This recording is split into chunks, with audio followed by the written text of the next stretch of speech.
Spoštovani, lepo pozdravljeni na današnji novinarski konferenci, ki jo posvečamo COVID-19 in najprej opravičilo za krajšo zamudo. Osrednja tema so danes razmere v naših bolnišnicah na eni strani in spoštovanje pogoja PCT v praksi na drugi. Med nami zato prav lepo pozdravljam državnega sekretarja na Ministrstvu za zdravje magistra Franca Vindišarja in pa v.d. glavne tržne inšpektorice Martino Gašperlin. Za pojasnila glede trenutnih razmer je, kot že napovedano, z nami državni sekretar Vindišar, ki mu sedaj tudi predajam besedo. Izvolite.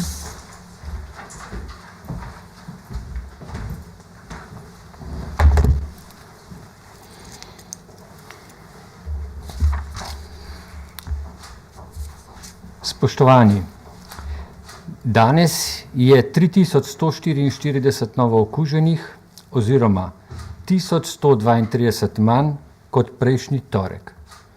Še vedno pa imamo v državi 43.457 aktivno okuženih oseb. V zadnjih 7 dneh smo v povprečju vsak dan potrdili skoraj 3000 novih primerov.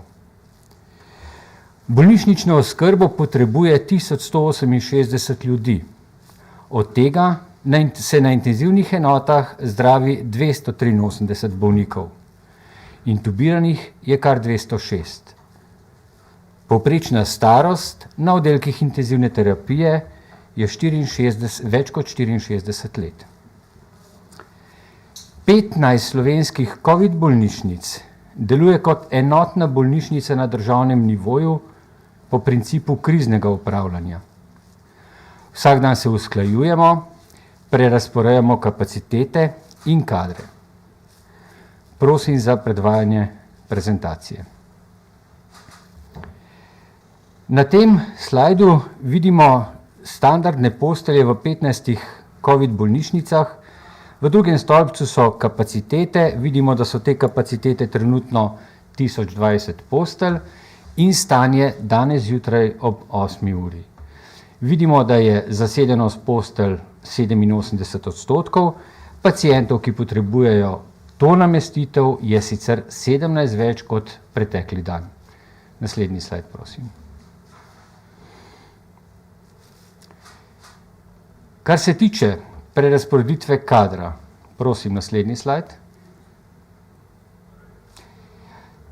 Če lahko vrnete prejšnjega, prosim, še enkrat. Tukaj imamo prikazane še COVID intenzivne postelje. Kapacitet zagotavljamo ta trenutek 302. Stanje danes zjutraj je 283 pacientov oziroma 2 manj kot dan pred tem. Zasedenost teh kapacitet je trenutno 94. Naprej, prosim. Kar se tiče prerazporeditve kadra. Bolnišnice aktivno sklepajo dogovore z drugimi zavodi glede premeščanja kadra. Klinični center Ljubljana na primer poroča, da ima sklenjen dogovor s 27 zavodi, s čimer se lahko na COVID oddelke prerazporedili dodatnih 54 diplomiranih medicinskih sester in 22 srednjih medicinskih sester. COVID bolnišnice so se seveda tudi notranje reorganizirale. Tako poročajo, da so na COVID oddelke, tako navadne kot intenzivne, premestili 355 zdravnikov specialistov, 214 zdravnikov specializantov, 913 diplomiranih medicinskih sester ter 645 srednjih medicinskih sester. Izpostaviti je potrebno, da so se za pomoč na COVID oddelkih javili tudi zaposleni pri koncesionarjih in zasebnikih, študentje medicine, zdravstvene nege in dijaki. Vseh prijavljenih, ki so pripravljeni nuditi pomoč na COVID oddelkih, je trenutno 249. Prevladujejo zobozdravniki 72, zdravniki različnih specialnosti 44, 33 je študentov medicine in 30 študentov zdravstvene nege. V nadaljevanju bi vam rad tudi kar najbolj enostavno razložil, kaj pomeni, ko iz dneva v dan povečujemo število intenzivnih postelj. Prosim za naslednji slajd. Na tem slajdu vidimo, da je Republika Slovenija pred COVID-om razpolagala z 233 intenzivnimi posteljami. Za kompletno reorganizacijo smo danes prišli do številke 448, kar je 215 več kot pred epidemijo. Kapacitete smo skoraj podvojili.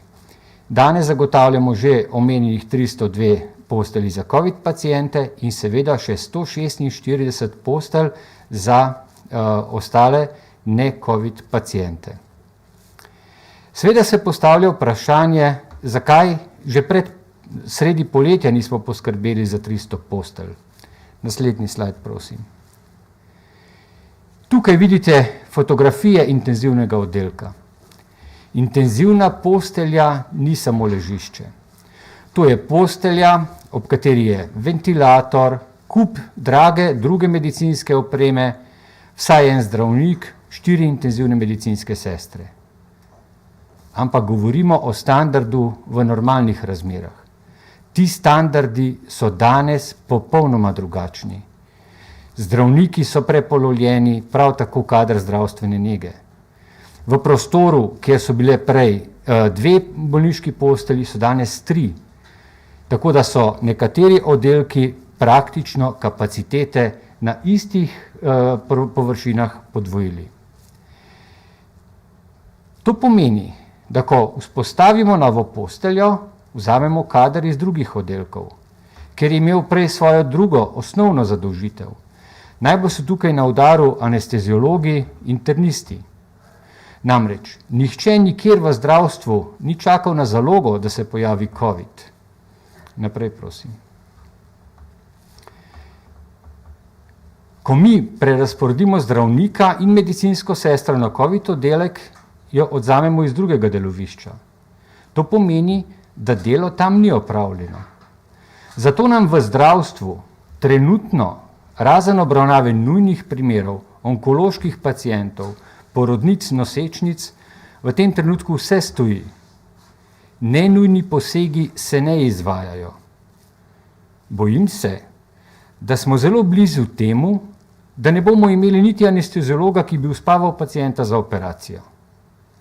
V tem trenutku niti ne moremo več ustrezno poskrbeti za večjo naravno ali prometno nesrečo, kjer bi imeli večje število ponesrečencev. Tukaj moja iskrena prošnja, da se izogibate vsem adrenalinskim športom, vsem aktivnostim, pri katerih je večje tveganje za poškodbo. Preprosto ni dovolj kadra, da bi lahko poskrbeli za vse. Takšno je trenutno stanje v slovenskem zdravstvu. Naj vas tudi spomnim na nov pravilnik o mikrobioloških preiskavah, ki je bil predvčerajšnjim dopolnjen. Prosim za naslednji slajd. S tem novim pravilnikom smo omogočili hitrejšo dostopnost do PCR testov, ki so zlati standard za potrjevanje okužbe s COVID-19.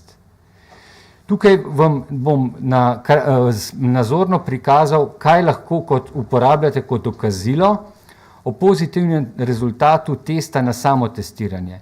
Kajti sedaj tudi vsi tisti, ki se samotestirate, lahko s ploščico, testno ploščico, na kateri je viden pozitiven rezultat testa, ploščica naj bo označena z datumom in uro opravljenega testa, zraven se priloži osebna izkaznica, opravi se fotografija in kot takšno se lahko to potem da na vpogled, nikamor se ne bo shranjevalo, samo na vpogled pri izvajalcu PCR testiranja. Naprej, prosim. Druga možnost je seveda, da se tudi pacient fotografira in na ta način izkaže svojo pravo podobo. S tem načinom smo pomembno razbremenili primarni nivo in pospešili pridobivanje rezultatov testiranja. Naj še povem, da smo na Ministrstvu za zdravje hvaležni strokovnjakom, ki se na razne načine trudijo ozaveščati javnost o virusu in pomenu cepljenja. Na tem mestu se zato še posebej zahvaljujem dr. Romanu Jerali in njegovi ekipi strokovnjakov z področja medicine, virologije, farmacije in cepiv, ki so pripravili zbirko odgovorov in doslej znanih dejstev in raziskav o bolezni COVID-19, cepivih in njihovih učinkih. Kar je še posebej pomembno, je dejstvo, da so znanstvena dognanja uspeli predstaviti na poljuden način, ki bo zanesljivo razumljiv širši javnosti. Na Ministrstvu za zdravje se že ves čas epidemije trudimo, da so vsi bolniki primerno oskrbljeni in imamo na voljo tudi ustrezna zdravila za blaženje posledic in zdravljenje COVID-19. Vključno z novimi zdravili, ki se uporabljajo za zdravljenje, v to skupino sodijo monoklonska protitelesa in antivirusna zdravila. Kot je že bilo sporočeno, smo že poleti sodelovali v skupnih javnih naročilih na EU ravni in si zagotovili zdravilo Regeneron, ki ga danes uporabljamo pri bolnikih, ki imajo povečano tveganje za hospitalizacijo. Prav tako se trudimo zagotoviti ostala zdravila, bodisi preko skupnih EU javnih naročil, bodisi direktno pri proizvajalcu oziroma dobavitelju, saj se vsa zdravila ne naročajo v skupnem javnem naročilu. V naslednjih tednih pričakujemo še 2 novi zdravili, eno iz skupino monoklonskih protiteles in eno iz skupino antivirusnih zdravil. Zdravila bomo prejeli, čeprav je povpraševanje v svetu po teh zdravilih izjemno visoko. Določeni proizvajalci so sicer že napovedali motnjo v preskrbi oziroma dobavi, zato si prizadevamo, da bodo v Sloveniji na voljo različna zdravila, s katerimi bodo prebivalci lahko ustrezno oskrbljeni.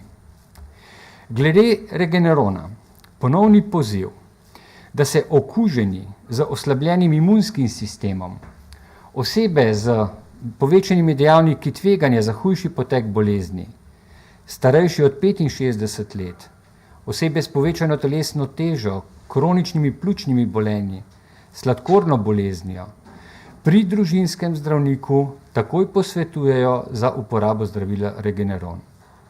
Zdravilo mora biti namreč implicirano čim prej po potrjenem PCR testu. Spoštovani, dovolite mi, da vas v zaključku nagovorim kot nekdo, ki vsak dan skupaj z dr. Karoto in 15 strokovnimi direktorji slovenskih bolnišnic prerazporeja bolniške postelje. Pri vsakem novem hospitaliziranem mi je težko, še posebej, ko pacient zamenja oddelek in ga prestavimo v intenzivno enoto. To so moji sodržavljani, naši znanci, naši sosedje, naši sorodniki. Še težje mi je, ko spremljamo dnevno število umrlih. Vsi ti ljudje imajo družine, tukaj so solze in ena sama velika žalost. Prosim vas, odločite se za cepljenje, zaščitite sebe in svojo družino. Lahko da boste ravno vi tisti, ki boste potrebovali zdravniško pomoč. Solidarnost in zaupanje znanosti sta med nami. Le najti jo moramo ponovno. Še vedno verjamem, da nam bo uspelo. Samo stopiti moramo skupaj, združeni proti virusu. Prosim, cepite se. Hvala lepa. Hvala lepa tudi vam. Začenjamo z novinarskimi vprašanji. Je kakšno vprašanje za državnega sekretarja? Prvo vprašanje bo zastavil Nejc Furlan, Televizija Slovenija. Izvolite.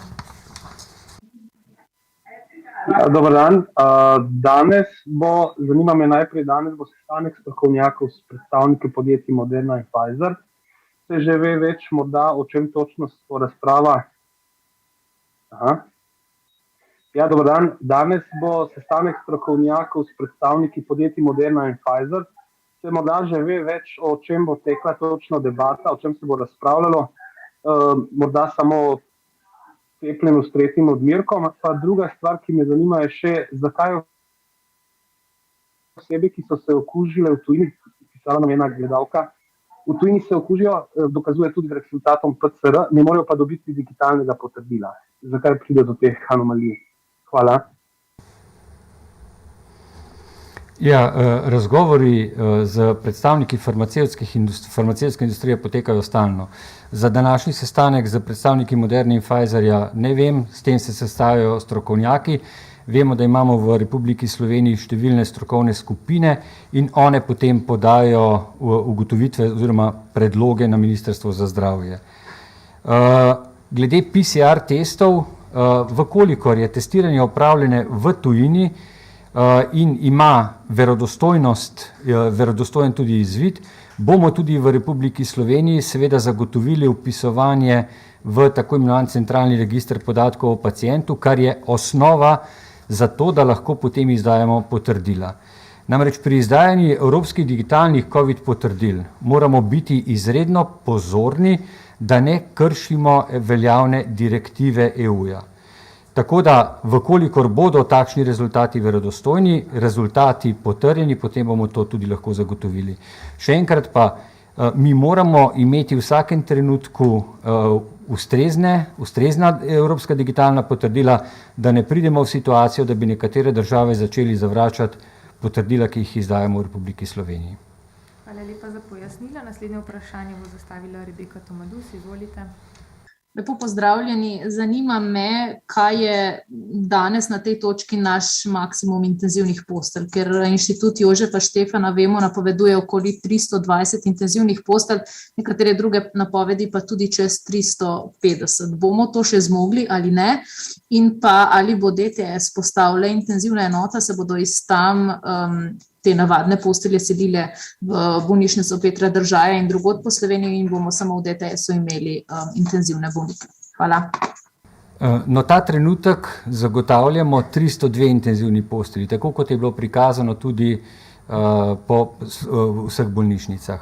Seveda delamo vse na tem, da te kapacitete povečamo, da in nadaljnja strategija gre v smeri, da bomo v DTS-u, kjer so bili pravzaprav prej prostori namenjeni za drugo dejavnost in so zdaj zasilno urejene in tudi postelje, namestitve za intenzivno in navadne COVID paciente, da bomo kapacitete povečevali na tem nivoju. Kajti, če boste primerjali podatke o kapacitetah in zasedenosti po ostalih bolnišnicah, so kapacitete praktično zasedene. V prihodnjih dneh bomo zato akutne paciente umaknili iz DTS-a, predvsem iz hale E in tam zagotovili dodatno tako imenovano centralno intenzivno terapijo, za katero sedaj zbiramo kader od povsod in v zelo kratkem času bomo s strokovnimi direktorji ponovno sedeli na to temo in se uskladili. Vsekakor je treba do konca tega tedna kapacitete intenzivne terapije tam povečati. Tako da vsaj 15 postelj je predvidenih v prvi fazi dodatnih seveda. Hvala. Nadaljuje Marko Željko, časopis Slovenec. Pozdravljeni. Jaz bi imel eno vprašanje glede tega, ali imate morda narejene kakšne projekcije, kakšne ocene o tem, kakšne posledice bo imelo na zdravje ljudi to pojasnjevanje kapacitet postelj in kadrov, recimo za tiste, ki ne pridejo do nenujnih operacij in podobno. Hvala. Ja, hvala za vprašanje. V medicini, če kaj, smo navajeni triažiranja. Se pravi, poznamo, zakaj je potrebno najprej poskrbeti. Ta trenutek so absolutno v ospredju pacienti, ki se dušijo, ki jim primanjkuje kisika, ki potrebujejo zaradi okužbe intenzivno zdravljenje. Seveda se zavedamo, da vse ostalo bo počakalo in bo potrebno opraviti. Ampak ta trenutek so vse aktivnosti usmerjene samo v to, da se ne zgodi scenarij, po katerem nekdo, ki bo potreboval intenzivno zdravljenje, v Republiki Sloveniji do tega ne pride. Tako da za vse tole, kar sprašujete, bo čas potem, ko bomo krivuljo obrnili navzdol in ko bomo lahko ponovno zagnali tudi ostale programe. Trenutno je pa velika večina kadra namenjenega za obravnavo COVID pacientov.